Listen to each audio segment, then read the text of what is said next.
everybody! It's a beautiful day.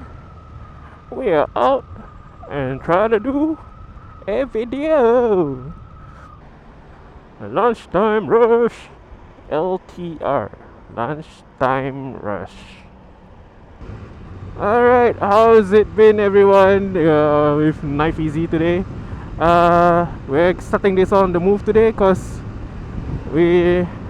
I want to talk about my bike a little today. It's been a year, somewhat, and I want to show you what I've done to my bike, what's happened in the past year, and everything that has been done.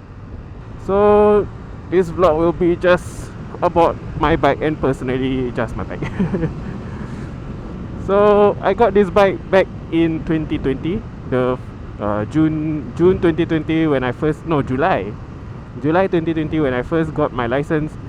I immediately went to the dealer after I passed my license and got the bike on that day itself because it was a pre-registered bike.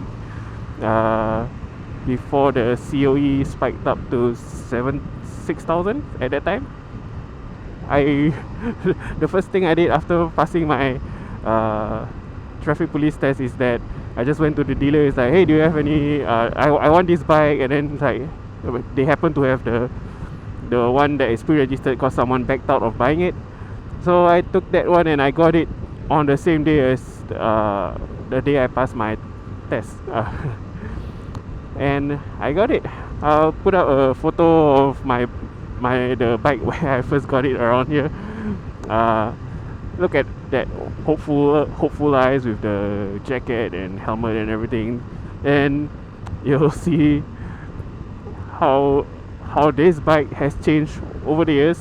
Not years, over the year, 1 year, and things that I've done to make myself feel more comfortable riding it. Now we're on the move. We'll be going somewhere. To we'll stop somewhere, stop for a video. Then I will show you the bits and pieces of the bike in detail of what changed and what not. Immediately you can see from the dash here, you can see that it's quite cluttered. What I have is my quad lock mount for my phone, the GoPro mount for my GoPro. I use it as a replacement dash cam if I'm doing my daily commute. I'll use it as my replacement dash cam. And then you can see that it's a bit bright color, orangey IU unit here. It will be reflected later when I show the rest of the bike. And you can also tell that I changed my side mirrors to these big rounded ones.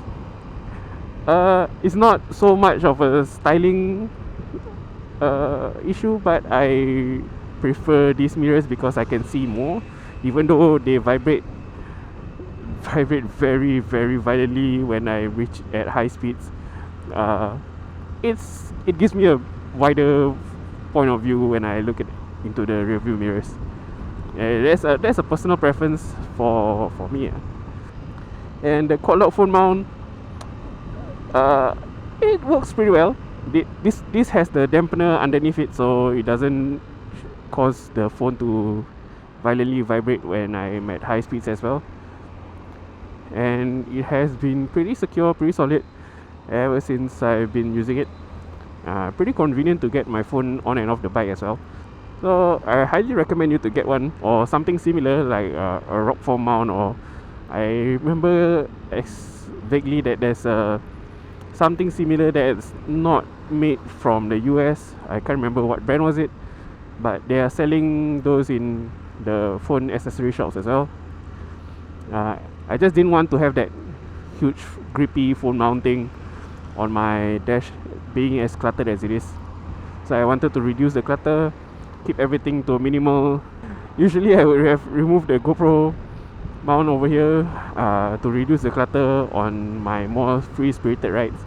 But today, since we're gonna be doing my motovlog and everything, I figured I'd have everything, all my jing jang here, just to show off what's on my bike. So basically 1 year after having this WR 155, uh, I have since changed it to a supermoto setup with 17-inch front and back 4 wheels, and they are running on Pirelli Angel CT. Yeah, overall it's reaching the 20,000 km for mileage. And personal thoughts on this bike is that I really like this bike as a daily commuter. Yeah, if you have the height for it, it shouldn't be an issue. the the only problem I have is with the seat height. That's the only problem I have. Getting on and off this bike, uh, doing dispatch delivery riding is not a great thing, but as a daily commuter, it's pretty darn worth it. Fuel economy is quite good. I can get up to using the trip gauge. I can get up to 290 km 290 km per 6 liter or 6.5 liter. So that is averages about 45 to 50 kilometers per liter. But that's if I'm being very prudent in my riding, like cruising at 80 kilometers per hour on the highway. Maximum I don't go like 90 as I am now. As a daily commuter, this bike is pretty fuel efficient. It handles pretty well because after converting to a supermoto, it handles pretty well. It's unlike other street bikes. You have a wider turning radius. You can do tighter U-turns, and the seating ergonomics is quite comfortable. If you don't mind the very hard seat that comes with the bike as stock. But that can be fixed by having more padding in the seat, or you can swap it out for more comfortable padding underneath. But that's for another story. So what we're doing now is we're traveling to the nearest place that I know that we can have some shots of the bike up close, and I can explain in detail every single part front to back, or what I did on my bike.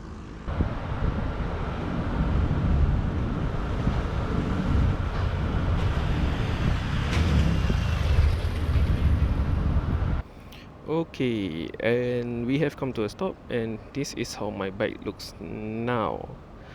As you can see, it's very different from the previous video. I did the decals up, get a wrap done. This is based on the Evangelion Unit 02, and everything else I'll go in for a closer look. So first of all, what we did was upgrade the brake disc to a 320mm oversized disc. This is from Indonesia, as the Expedition, you can see there 3.5mm. But the thing about this brake disc is that it only bites half, it's not like more.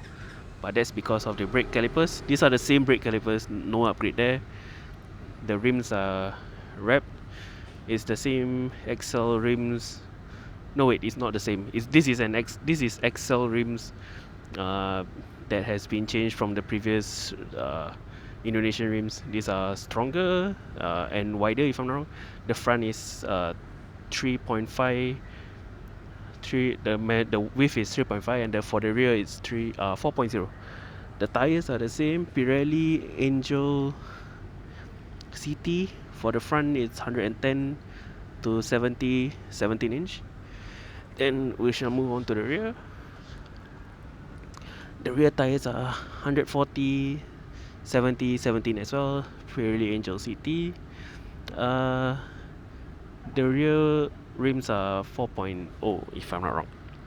And for the chain and sprocket, this has been upgraded to a gold chain. It's a little dirty now because it's been raining for the past few weeks and I haven't got around to cleaning my bike. Sprocket size is 14 for the front and 50 for the rear. And what else did I do? Let's see. Oh yes, I upgraded my horns. These are snail horns. I can't remember what brand were they, but I got it from the local mechanic, and they just said, you can fit both. Why not just put both? I can make it fit. And I got two, and they sound like car horns basically.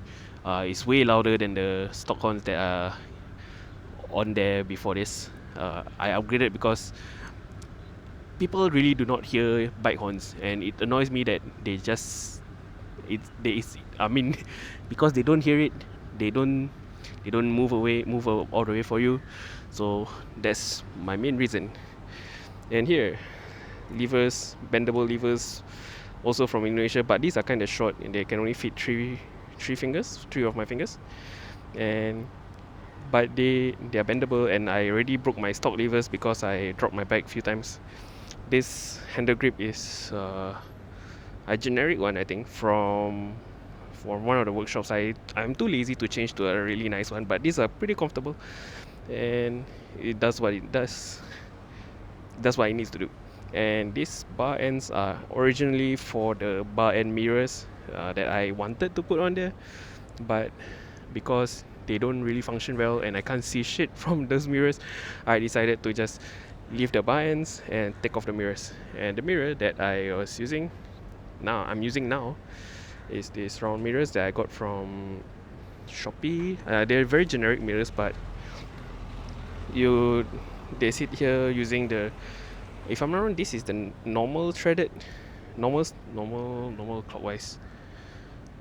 clockwise threaded thread, and the other one is sitting on the anti-clockwise converter thing to the clockwise converter thing. Yeah, they are wider and you can see pretty well from them. Like, look at that, and you can see quite clearly everywhere. It's pretty nice. And here we have the quad lock phone mount with the dampener, vibration dampener. Yes, these are not cheap, by the way. And I put it here so that I can see the GPS with my phone, along with my speedometer. If not, I will have it in portrait mode when I'm doing delivery work. And next, let's look at the decal. The left side is a bit botched. What I didn't like about this work is that, look at that, it's not perfect, but once I have a box out here, no one can see this stupid thing, this fault. And for the other side looks pretty better. The logo is in the right place as compared to the left side. This Eva 02 logo, the swing arm as well. There's no change in the brakes or brake calipers here. No change in the shocks, shock absorber. Everything else is pretty much stock performance wise. That's it. That's what I did to my bike ever since I got it. And this is how it looks like now. Just getting a shot for the thumbnail. And yeah.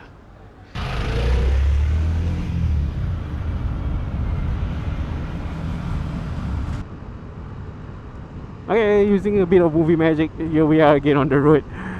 So that's it. That's what I did to my bike, and hopefully you guys have some idea of what you might want to do to your WR, or if you have any ideas, you can let me know. Something that will be helpful if it's like more of a comfort thing. I prefer adding those instead. Please do like and subscribe if you want to see more content. I am thinking of doing I'm thinking of doing a video for new 2B license holders, those who just got their license or is planning to get their license, or is in the middle of going through your lessons. I hope I want to do something that can help you guys out in regards to choosing your bike, stuff to get, what to do after getting your license. Mostly after getting your license, that portion. I won't be. I'll try to see what I can come up with, but it will be generally about after getting your license and your experience going through a dealer or buying a new bike. That's what I'll be talking about next. I have some opinions that I would want to share, but it might help you new to be riders, but at the same time, it's mostly to put into thoughts what I have in my mind, so I can clear them out. Ooh. And until next time, I'll see you guys. Knife Easy signing off.